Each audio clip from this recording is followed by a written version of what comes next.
అధ్యాయము 2 నుంచి 7 వచనాలు చదువుకున్నాము. అయితే ఇక్కడ ఓ చక్కటి మాట రాయబడింది. వారు అక్కడ ఉన్నప్పుడు ఆమె ప్రసవ దినములు నిండెను. ఆమె అంటే మరియ. ఎవరండి?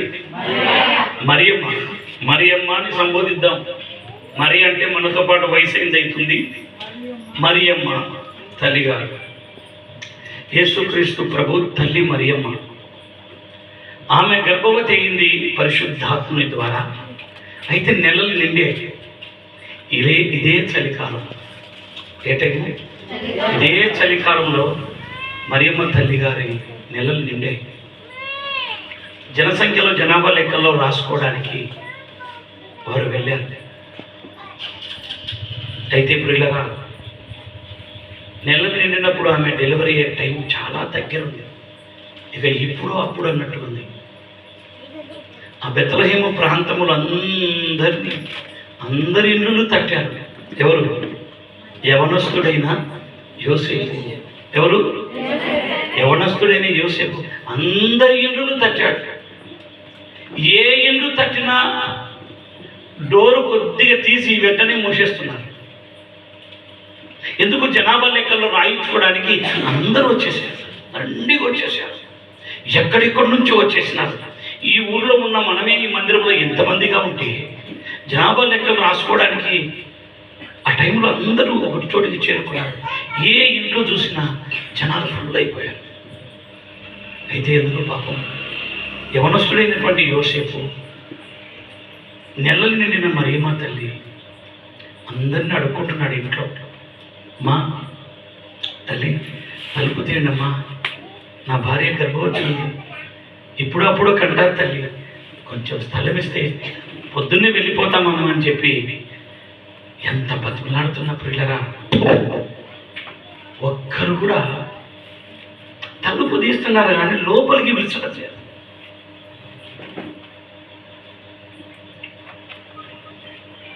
ఈ మాట సాయంకాలం నేను ఒక ఇంట్లో అట్లా కొద్దిసేపట్లో వాలి ఆలోచన చేస్తుంటే కళ్ళకు నీళ్ళు వచ్చేసినాయి. ఊహించుకుంటుంటే ఇప్పుడు ఎలా మనం ఇంత ఎంజాయ్గా, ఇంత సంబరంగా, ఇంత సంతోషంగా డెకరేషన్స్, పాటలు, కేకులు, ఇంత ఆనందంగా జరుపుకుంటున్నాం. ఇది నాకు ఒకవైపు ఆనందం అవుతుంది, కానీ ఈ వాక్యాన్ని చెబుతున్నప్పుడు నా గుండె కూడా చాలా ఇది. నిజమే కదైనా సాటి ఆడ మనిషి డెలివరీ అయితే ఏ ఇంట్లో ఒక్క ఆడ మనిషి లేదా? ఒక్కరన్నా తలుపు తీయలేదా? ఎంతమంది కుటుంబాల దగ్గరికి వెళ్ళి తలుపులు కొట్టి అడిగి ఎంతమందిని యోసేపు అడిగినాడు. ఒక యవనస్తుడండి, ముసలోడు కాదు, 50 ఏళ్ళ వయసోడు కాదు, ఏదోలే వయసు అయిపోయింది సర్దుకొని పోదాం అన్నికి.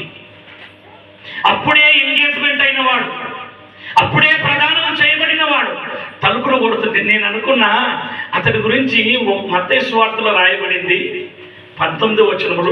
నాకు చాలా ఇష్టం అన్నమాట. తెరవండి, త్వరగా ముందుకెళ్దాం. నేను ఆమె భర్త అయిన యోసేపు నీతిమంతుడై ఉండి, అది ఆమె భర్త అయిన యోసేపు నీతిమంతుడై ఉండి ఆమెను అవమానపరచనులక రహస్యముగా ఆమెను విడిచిపెట్టాలనుకున్నాడు. నీతిమంతుడికి ఉన్నటువంటి ఓర్పు చూడండి ఎట్టుందో. ఎంతమంది ఇంట్లో దగ్గరికి వచ్చి తలుపులు కొట్టి యవనస్తుడు తీస్తే లేకుంటే ఇంకొకటి అనుకోలేదు చూడండి. నీతిమంతుడికి అహం, గర్వం, అహంకారం ఇవన్నీ ఉండవండి. అందుకే ఎంతమంది ఇళ్ళ దగ్గరికి అమ్మా తలుపు తీమ్మా, నా భార్య డెలివరీ అవుతుందమ్మా, తలుపు తీ తల్లి, ఎంతమందిని అడుక్కుంటే ఒక్క ఆడ మనిషి కానీ ఒక్క మగోడు కానీ తలుపు తీసినట్టుగా బైబిల్లో కానీ చరిత్రలో ఎక్కడ లేదు. కానీ ప్రజలారా, చివరిన ఊరి బయట ఒక ఇల్లు ఉంది. ఆ ఇంటికి వెళ్ళి తలుపు తీయకుండానే తలుపు ఓపెన్ అయిపోయింది. ఆ ఇల్లే పశువుల పాక.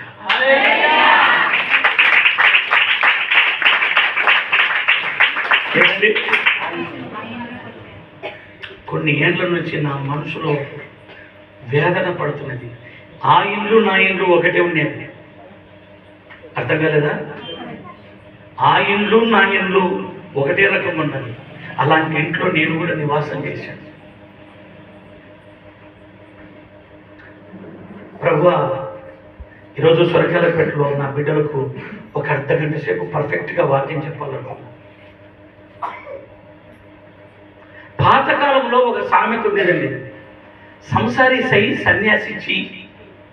చెప్పండి మీరు. అది తర్వాత వీడియోలో కట్ చేయడానికి. Thank you. ఎందుకంటే అందరు ట్యూబులు పగిలిపోతాయి నేను చెప్పేటివి. యూట్యూబ్లన్నీ ట్యూబులన్నీ పగిలిపోతాయి. ఎందుకు ఓపెన్గా చెప్పేస్తాను, ఎట్లా చెప్తానో తెలియదు నాకు. హల్లెలూయా.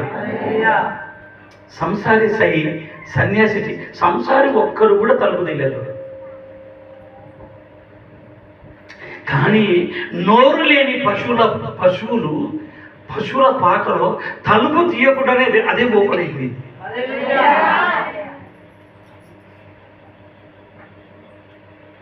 పశువుల పాకలో పుట్టాడు.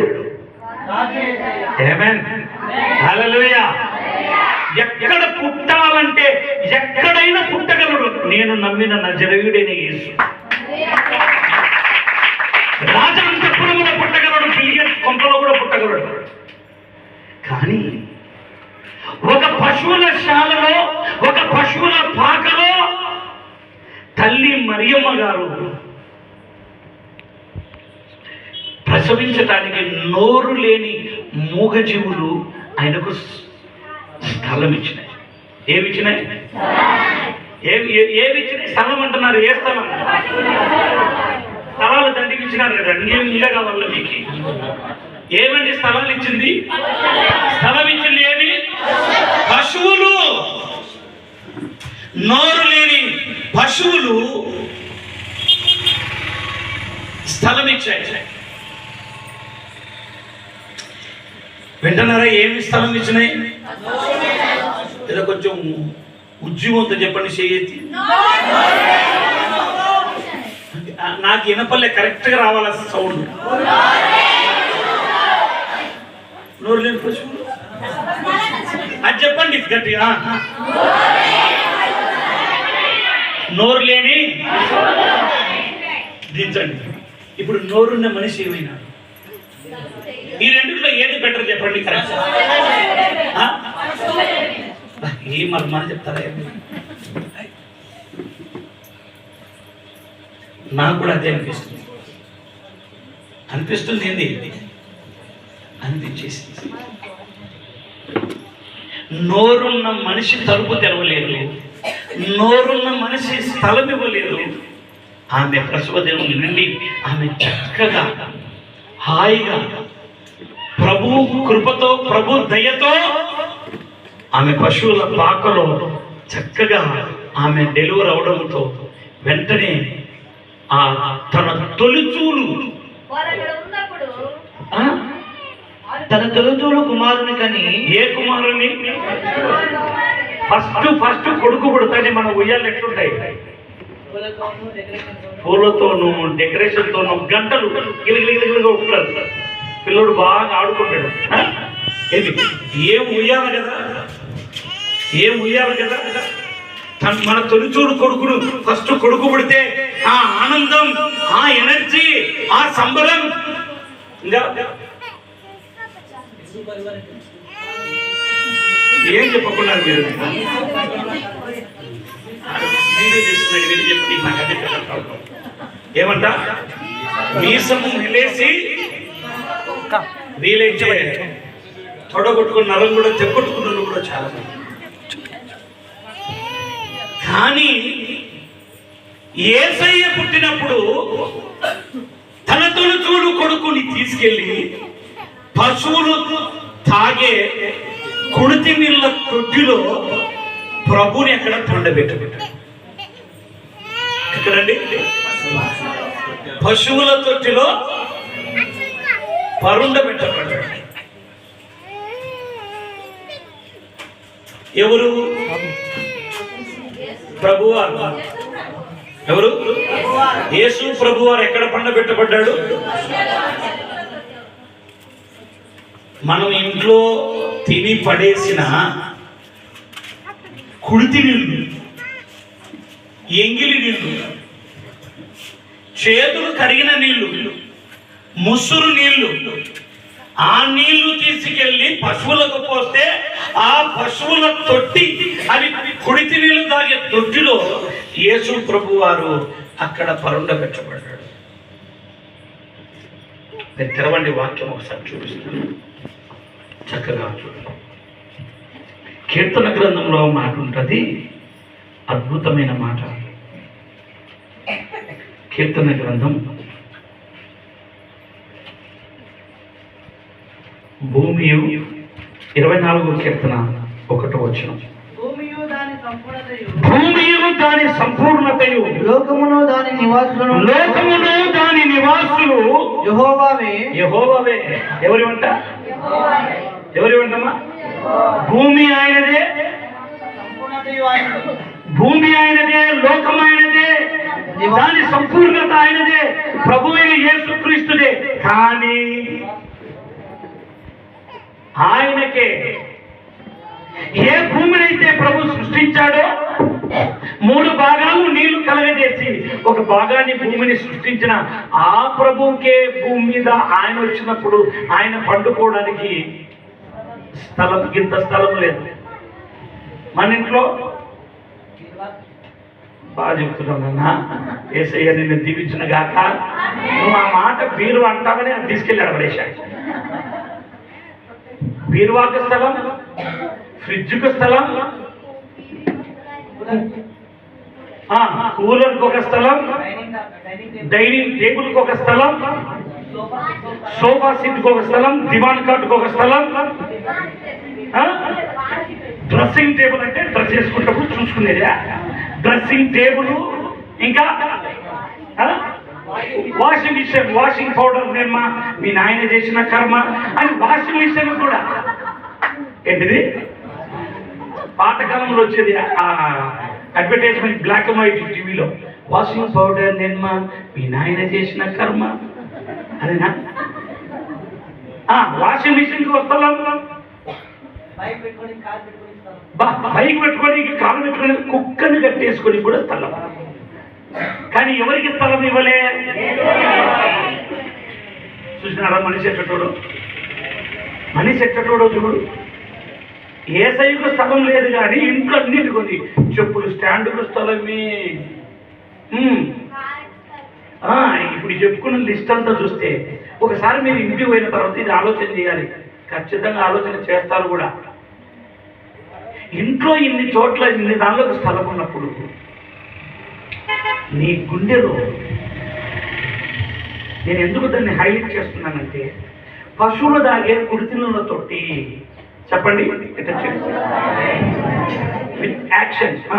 పశువులు దాగే కుడితి నీళ్ళ తొట్టిలో యేసు ప్రభుని ఎందుకు పెట్టారు అంటే, మనిషి మనసు కూడా ఒక కుడితి నీళ్ళ తొట్టి కంపు లాంటిది. ఏంటి కుడితి నీళ్ళు ఉంటుంది? డెనిమ్ స్ప్రే వాసన వస్తుందా? కంపు. ఫ్రాగ్ స్ప్రే వాసన వస్తుందా? మరి ఏమొస్తుంది? కంపు, కుళ్ళిపోయిన కంపు, ముసురు నీళ్ళ కంపు. ఆ కంపు కొడుతూ ఆ పాడైపోయిన హృదయంలో యేసుప్రభు ఏమంటున్నాడు తెలుసా? నువ్వు తలుపు తీస్తే ఆ తొట్టిలోకి వచ్చిన నేను నీ గుండెలోకి కూడా వస్తాను. హల్లెలూయా, హల్లెలూయా. దేవునికి మహిమ కలుగును గాక. గట్టిగా చేతులు ఎత్తి ఛాన్స్ అయిపోయింది. Wow, very nice hands. Hallelujah. స్వరం మాత్రం చాలా సన్నగా పిల్లి చెప్పినట్టు చెప్పారు. ఈ కేక ఎద్దుల పల్లెకి వినపడాలి. ఒక్కసారి చాలుగా. సూపర్, మీరు హైలైట్. హల్లెలూయా. ప్రభుకు మహిమ కలుగును గాక. ఆమేన్. ఇదిగో నేను తలుపునంత నిలుచుంది. ఇదిగో నేను తలుపునంత నిలుచుంది. ఇదిగో అంటున్నాడంటే చాలా ప్రాముఖ్యమైనది. ఇదిగో ఈ మధ్య నీ యాక్షన్ ఓవర్ ఎక్కువైపోయింది. ఇదిగో ఈ మధ్య నీ నోరు ఎక్కువ. ఇదిగో అన్నాడంటే దట్ ఈస్ అ కండిషన్. జాగ్రత్త. అయితే ఇక్కడ ప్రభు చెప్తున్నాడు, ఇదిగో తలుపు నొద్ద. ఏ తలుపు? మన హృదయం అనే తలుపు నొద్ద నిలుచుండి తట్టుచున్నాను. ప్రభు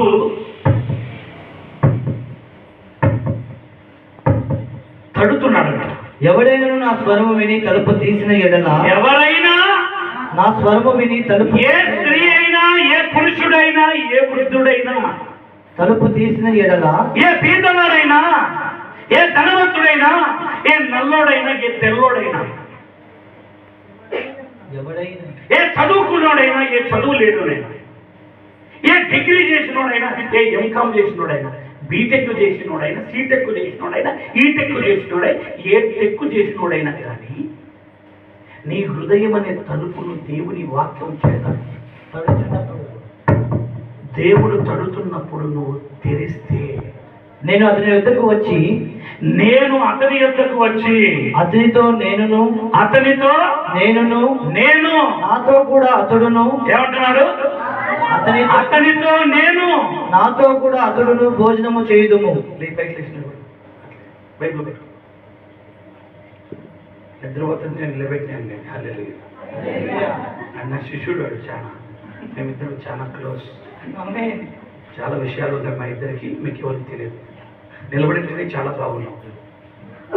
హల్లెలూయా. తల్లి మధ్యాహ్నం స్ట్రాంగ్గా పడింది కదా, అంతే అరిగిపోతుంది ఇప్పుడు వేస్తున్నాము. నేనే ప్రవీణ్ కుమార్ కదరా, మాస్టర్. తలుపు నొద్ద నిలుచుండి తట్టుచున్నాను. కూర్చోలేదైనా మనమే కొన్నిసార్లు అట్లా ఊహించుకుంటున్నాం.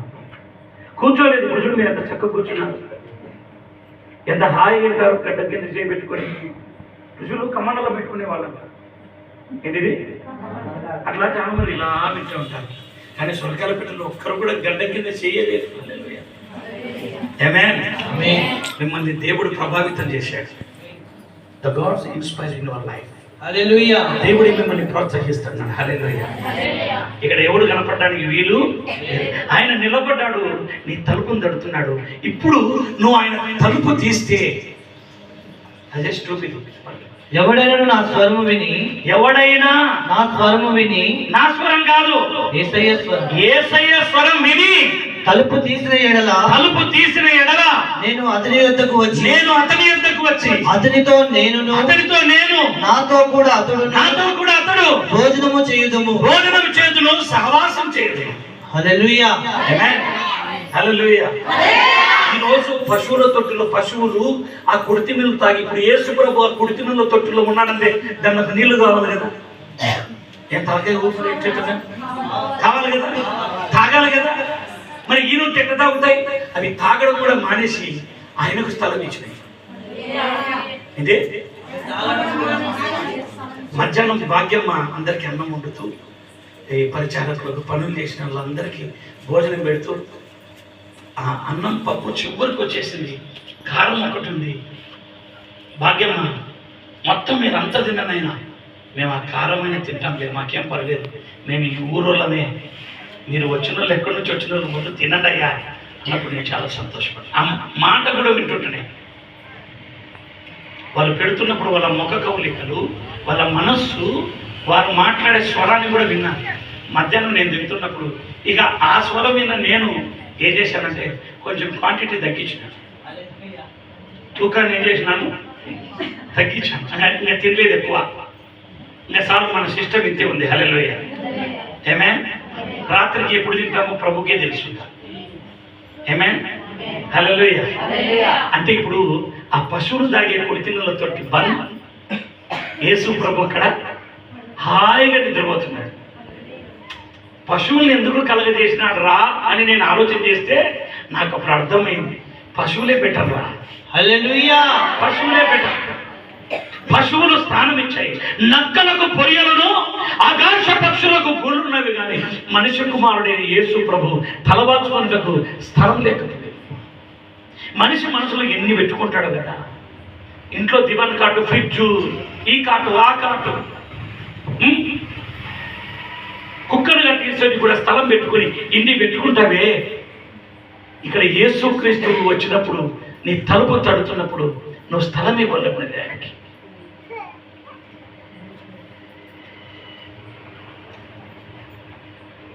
మూడు 353వ సంవత్సరంలో మొట్టమొదటి క్రిస్మస్ జరిగింది. క్రీస్తు శకం 353వ సంవత్సరంలో మొట్టమొదటి అప్పుడు స్టార్ట్ అయిన క్రిస్మస్ ఇంతవరకు ఆగుతుంది. హల్లెలూయా, ఆమేన్, ఆమేన్. అప్పుడు ఎవరు లేరు ఆ పశువుల పాకలో, ఓన్లీ పశువులు మాత్రమే ఉన్నాయి. ఈరోజు ఎంతమంది ఉన్నాం? ఎంత సంతోషం అంటే యేసయ్యకు, అబ్బా కడుపు నిండా నేను లేకుండా నా బర్త్డే బలి చెప్తున్నారా అని. కొంతమంది హీరోలకు రోడ్ల మీద కేకులు కట్ చేస్తుంటారు, కానీ మనం హీరోకి ఈరోజు రెండు కేకులు యేసయ్య. ప్రపంచం అంతా ఈరోజు వరల్డ్ అంతా 25వ తేదీ జరుపుకొని వారంటూ లేరు. అడవిలో కూడా జరుపుకుంటున్నారు నా యేసయ్య పుట్టినరోజు. ఆమేన్, హల్లెలూయా. అందుకే నా యేసయ్య బర్త్డే మన డేట్ ఆఫ్ బర్త్ ఒకటే స్టార్ట్. యేసయ్య బర్త్డే లేకపోతే మన బర్త్డే లేదు, ఇక డెత్ డేనే మనది. ఈరోజు మీకు అందరికీ చెబుతున్నది ఏంటంటే, ఆయన కొడుకునిలో తొట్టిలో పండుకొని నీకు మంచి ఇల్లు ఇచ్చినాడు. ఇండ్లున్న వాళ్ళంతా స్తోత్రం చెప్పండి గట్టిగా. చిన్న మిద్దెన్న కూడా గవర్నమెంట్ ఇంట్లో కూడా చెప్పండి, అది కూడా దేవుడు ఇచ్చింది. హల్లెలూయా, హల్లెలూయా, హల్లెలూయా, ఆమేన్. నీ హృదయం కలవరపడనీయకండి. నా తండ్రి ఇంట అనేక నివాసములు కలవు. నేను మీకు ఇక్కడ లేకపోతే అక్కడ ఇస్తాను. ఎక్కడ? ఇక్కడ ఇల్లు లేకపోతే అక్కడ నేను మీకు ఇస్తాను. ఈరోజు దేవుడు అడుగుతున్నాడు, నీ గుండె గుడిలో నాకు గింత స్థానం ఎంత? అందుకే భక్తుడు ఒక పాట రాశాడు, గుండె నిండా యేసు ఉంటే కన్నీళ్ళే ముత్యాలు, గుండె గుడిలో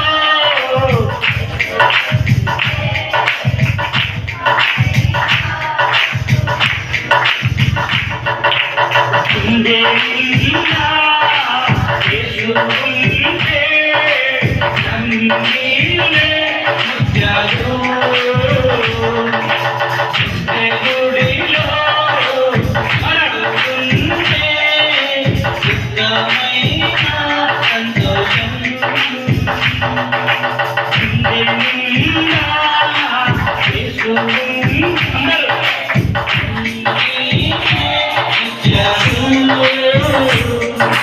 గుండె గుడిలో యేసు ఉంటే సుఖమైన సంతోషం. హల్లెలూయా, హల్లెలూయా. గుండె గుడిలో యేసయ్య ఉంటాడు. ఎవరు ఉండాలి? ఈ గుండెలో నానాకవన్నీ పెట్టుకోవద్దు. ఏంటి? నానాకవన్నీ పెట్టుకోవద్దు. ఏంటివి? మోసము, ద్రోహము, కుళ్ళు, కుతంత్రము, ఈర్ష్య, ద్వేషము, పగ, వ్యభిచారము, దొంగతనము, మోసము, కృత్రిమము, కామ వికారము, ఇవన్నీ మన గుండెలో ఒక్కటి కూడా ఉండకూడదు. Clean your heart. నీ గుండె ఎట్లుండాలి? ఇంట్లో ఎట్లా శుభ్రం పెట్టుకుంటావో నీ గుండెను కూడా నువ్వు అట్లా శుభ్రంగా పెట్టుకోవాలి. ఇంట్లో బూజు కనపడితే ఏం చేస్తాం? బూజు కడతాం. శని వస్తుందంట. ఏమొస్తుంది? మరి నీ హృదయం క్లీన్ లేకపోతే యేసయ్య ఎట్లా వస్తాడు? అది ఎవరు వస్తారంట? అపవాదైన సాతానుడు వస్తాడు. అందుకే దైవజనుడు ఓ చక్కటి మాట రాశాడు. హృదయము, చెప్పండి, హృదయము అన్నిటికంటే మోసకరమైంది, బహుఘోరమైన వ్యాధి గలది, దాన్ని గ్రహించగలవాడు ఎవడు? కిడ్నీలో రాళ్ళు కనుక్కుంటున్నాడు, ఊపిరితిత్తుల్లో నిమ్ము కనుక్కుంటున్నాడు, అవునా? ఇంకా తలలో బ్లడ్ క్లాట్ అయింది కనుక్కుంటున్నాడు, రక్తం గడ్డగట్టింది కనుక్కుంటున్నాడు. కానీ గుండెలో ఏముందిరా అనేది ఎవరికి అర్థం కావడం, హృదయంలో ఏ పాపం ఉంది అనేది ఎవరికి అర్థం కావడం. ఎన్ని స్కానింగ్లు తీసినా కనపడకుండా, ఆ కనపడకుండా చేసేది ఎవడంటే అపవాదైన.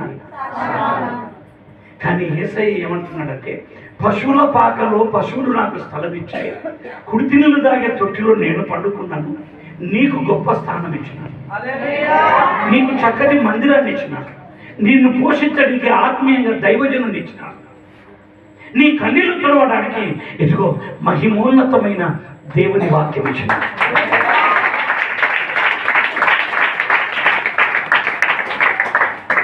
ఇంకా కొబ్బరి నూనె, ఇసుకలు ఇవన్నీ అవసరం లేదు. అంటే ఇంత పెద్ద గ్రంథం ఇస్తే ఇంకెందుకు ఇసుక కొబ్బరి నూనె? ఎప్పుడన్నా ఇసుక కింద పడుకుంటే ఆ నోటు తెచ్చే కొబ్బరి ఒక పక్క పెడితే ఇసుకంతా నోట్లో పడిపోద్ది. ఈ వాక్యం గొప్పది కదా. ఏం గొప్పది? వాక్యమును యాకోబుకు తెలియజేసిన దేవుడు ఉన్నాడు కదా. నీకెందుకు ఇంత కంగారు? నీ హృదయాన్ని నీటుగా పెట్టుకో. ఆ పశువుల తొట్టులో పండుకున్న మహాదేవుడు నీ గుండెలోనికి కూడా వస్తున్నాడు. ఎక్కడికి వస్తున్నాడమ్మా? నీ మనసులోనికి వస్తున్నాడు. ఆమేన్, హల్లెలూయా. నా హృదయము వింతగా మారేను. యేసయ్య వస్తే నా హృదయము వింతగా మారేను, నా హృదయము వింతగా మారేను, యేసు నాలో వచ్చి ఉండునా, యేసు నాలో వచ్చి ఉండునా. సంతోషమే సమాధానం, సంతోషమే సమాధానమే, సంతోషమే సమాధానం, చెప్పనా సత్యమైన, చెప్పనా సత్యం. హల్లెలూయా. ఈరోజు యేసయ్యను నీ హృదయంలో చేర్చుకో. ఎవడెవడనో కాటేపోటేగా నీ చేర్చుకుంటుంటావు కానీ, ఏమేమో మనసులు పెట్టుకొని బ్రతుకుతుంటావు కానీ ఆ మనసుకు సమాధానం ఉండదు, సంతోషం ఉండదు, నెమ్మది ఉండదు, ప్రశాంతత ఉండదు. కట్టుకున్నట్టుండదు, తిరిగినట్టుండదు, సంపాదిస్తే సంపాదించినట్టుండదు. అయితే యేసయ్య నీ మనసులోనికి వస్తే